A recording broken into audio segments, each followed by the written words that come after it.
Her initial pain took place in her stomach area. Many children have that. Then we noticed that her muscle tissue in her legs seemed to be weakening. Within a short period of time, all of her muscles were affected. A young girl that was vibrant and could run and play couldn't stand and walk. She couldn't talk because it took muscles in the diaphragm to help you push air out to form words. The muscles that are used in your cheek and mouth area no longer could be used, so she couldn't speak. And the muscles that were used to help her focus her eyes could not be used to focus properly. So in about 5 months, my vibrant granddaughter found herself unable to walk, talk, or see. The doctors were baffled. They had run multiple tests. They had given her treatments that were so costly and expensive, but they missed the mark. Every day for 5 months, those of us who knew Brielyn and know her would pray, many times fast, seek the Lord. It was a giant we weren't prepared for. It absolutely broke our heart. Brielyn is in Birmingham, Alabama today with one of the finest doctors in the nation, especially has to do with Lyme disease. She has 2 other infections that in all likelihood the same tick gave her.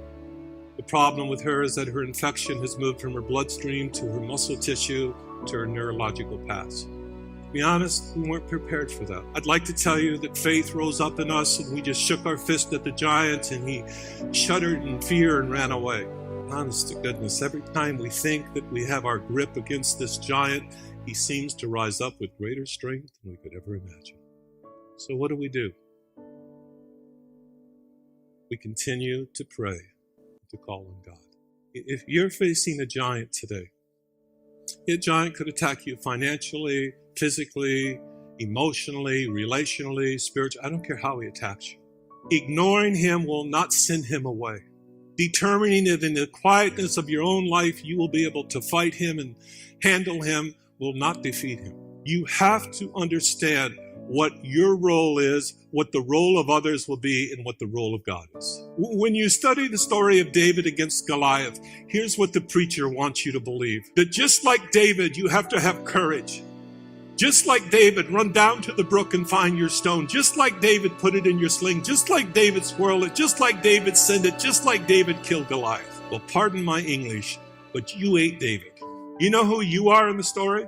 Think of this. Of the 4 major players or people in that narrative, there's Goliath, you're not Goliath. There's David, you're not David. There's Saul, you're not Saul. Who are you? You are the men in Israel who's been up on the mountain and the hill watching the giant scream out, and you are in fear and trembling because you know he's bigger than you and you need someone bigger than him to step in the place to kill him. How do I know that's you? Because you're standing right next to me. And what we're waiting for is not for David, but for the son of David, for him who is above every other name to step forward. He will fight for us, and he then will allow us to run after the enemy. I told you about the one another's. If your pride prevents you from allowing others to realize that you're facing a giant that's bigger than you, then you know what? Fight him all alone, but he will not leave you. Because God has structured it in such a way that we need one another. Have the courage to say, I don't care what anybody thinks of me. I need help at this season of my life fighting a giant.